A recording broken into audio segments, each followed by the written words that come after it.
Bricked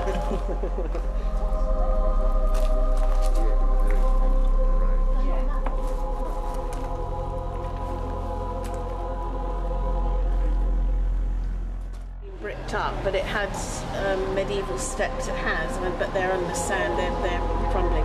That was the second door that was opened up in the medieval times, and it had. We think that's where they sort of rolled the barrels in from that end, and there was the Victorians again used this as a cellar, and they had some brick steps going down. What did they sell here? Wine. It's a winery actually.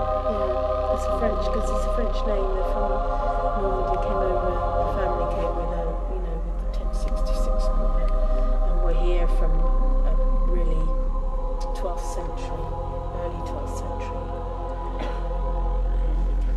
Trading, with the wine trade coming in and the wool trade going out, but this guy would have just made it. And it's located because the quays were that way. I mean, they're not now. It's you get them off the ships. I mean, you can still see the old. You can see the old walls. You still see the old gate there, the west gate. So that's it. Under the floor, I've been doing research this week. This is my project. The bricks are kind of 15th century, but under that. There was the medieval floor was mortar. It was a kind of white chalky mortar, and the house stands on gravel. It's just like the natural gravel base. But before it was a Norman stone building. There were kind of do mind your heads if you're standing up there. There were probably earlier medieval buildings made of wood. The Anglo-Saxon.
No chance out now.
was decided about the year, the cast itself is complete, we think, around the year 1100. Not that this Norman William the Conqueror came to Southampton, we think, in 1868, not in the that's true. It was a while before they started to build the castle. They had other things to build first. They built then the castle around 1100, we think.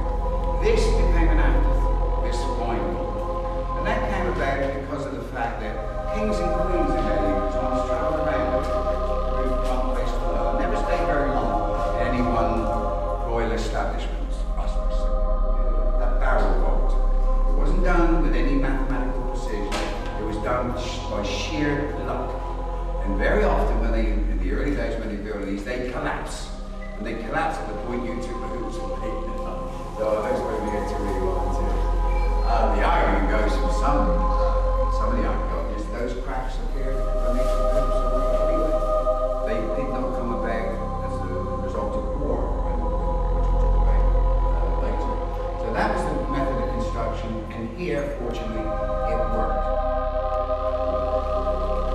We call this Landacroft, but it's had a variety of names because it's had a variety of notions, theories as to why it was built. It looks nice. The first thing that comes to mind, of course, in association with all the other vaults, it was a wine vault. A bit fancy for a wine vault, though, isn't it? Something to do with a church or something of that nature. We think, or we originally thought, it was built in the year 1320. That was the only sort of certainty I was told when I was training to become a guide. Anybody told the same thing when you were training. And that was the one certain thing. The other certain thing, of course, there were a couple of certain things. That is an authentic French fireplace from the district of Normandy. Picked out because it's got this method of jointing the horizontal to the vertical with this joint called a juggle joint. And anywhere you go in Normandy, you go to the chateaus, go to the large houses, you'll see that replica. So whenever this was built, that was put in here at the same time. Anyway, let's make our way through. We still have to do this sort of showing back. This is a medieval vault. Date uncertain, not too sure. Almost definitely not a wine vault. What do you do with that there? Okay, see how these entrances are offset? Very thick, these glass things, aren't they? No, just double thick this time. Sorry. They're a bit thin order here. This vault, I've pasted out, you know, using a thing, and it's approximately 60 foot long. And the houses we passed as we were coming out of the square, this goes underneath those. There we go, I think we're pretty well in the end now. All right, everybody? Big phones now, you've got a lot of time. Just pass on through there, that's it. And this is got some also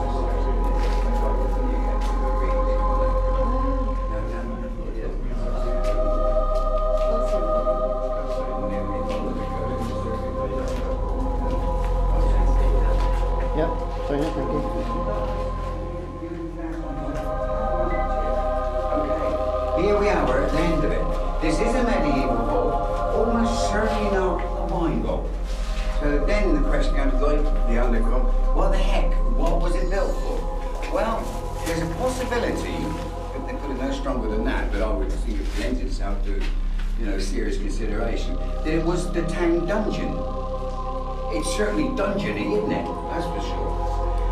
There's also a possibility, bearing in mind, which some of you wouldn't know, the vicarage of Holyrood Church. Do you know Holyrood Church is down on the high street there? You probably walk by it.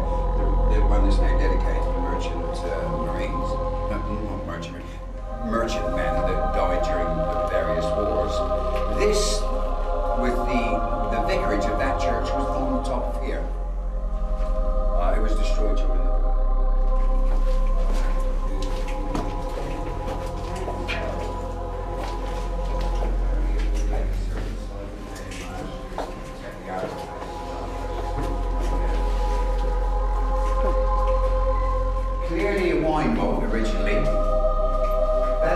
goes up into the road we just came off of. Right? But in later years, it was the air raid shelter at the school. This would hold 80 of us in here. And we had to line up on benches all along the wall there. That's fair enough, isn't it? And it made us carry on learning. Then stop the class, blow out as we really cheesed up on that as a little teacher. At some stage in its history, it did become a shop. They surmised that from the seats that you had either side there, to the customers didn't have to wait around. So first a wine bar, then a shop, then an air raid shelter, of course, and now it is a visitor attraction. Those blocks are very nicely dressed up. Unlike the last one we went into, which is all a hill. These seem to have been dressed before they were put into place. The result is what you see, a very nicely constructed barrel. It's an archaeological park, it just goes to the archaeology museum. You go and take this, I think I'm going to take this one. Yeah, this dates from the late 1200s, the late 13th century. It's sort of going back to the medieval normal way of going on the barrel vault, which was purely stone. What they did in this case, apparently, was that they left the hoops up and forms up and the planks along. And you can see, actually, evidence of planking along there. This is a bit fragile, this place. They have to inspect this twice a year because the ceiling is prone to collapse, just about where you're stood. So have to be careful. Apparently, when this was first built, it was built in two halves, this being the front half and the wine bowl. And the chap who built it let the other half out for other general purpose. Originally, it didn't have a door at that end. The door was on the side here, as you will see. And there's evidence that the spiral staircase going up to the living room above this building, which was fairly typical of the normal vaults that were built. Even those that were built at ground level, the storage space was the ground. 1, 2, 3, 4, 5, all the way down, and then came back up. So you had all the numbers going down there, and then it turned around at the bottom, where the Southgate was, came up this side, this became 94 High Street. That one next door, there's a vault used to exist next door, which is a sweet at the moment, or a house that existed there. That was 93 High Street. That little vault we didn't visit on the other side of the road, very small thing, was 79.5 High Street. There's a nice numbering going on. And then by the time we got back up to the line, we were talking about where Charles lived with his family, no one is going to build families. And that was 174 now, which is where I was now. That's how it was. They can't get through. 94 High Street. Very nice barrel vault. Again, there's some peculiarities about this. They decided, and they to leave the planking there. You put this is the T-section rib. It goes up inside, then narrows, and then opens out again, so it anchors everything. They left none of the planking in there. And you can see the evidence of the planking on the water there. And then when it was rather fine wood, it took a very long time, it eventually rotted away. And what they then did is put a mortar joint where the planking had been, so that's what you're looking at there. They left everything in place. This has a particular point, you see, this one. It was an air raid shelter during the war, and it was one that they didn't have an ingress and an egress because it's low down, deep down. System was straightforward. If the building above got damaged by bombs or something and collapsed across the front, it was a simple process, all coming out the next morning, all when they were digging away, uncovering because people were in down here. But nothing serious they thought would be wrong with people here. They miscalculated in this one, or rather the one next door, because there were two bombs. I'll read something out to you shortly. There were two bombs fell. The first one went straight through a water main. But nobody knew. Only those people that were down in that one there. Not so much here, this didn't get affected by that. And then a second bomb fell, caused much more damage, the rest of the building fell in. So everybody was entombed in this one and the one next door.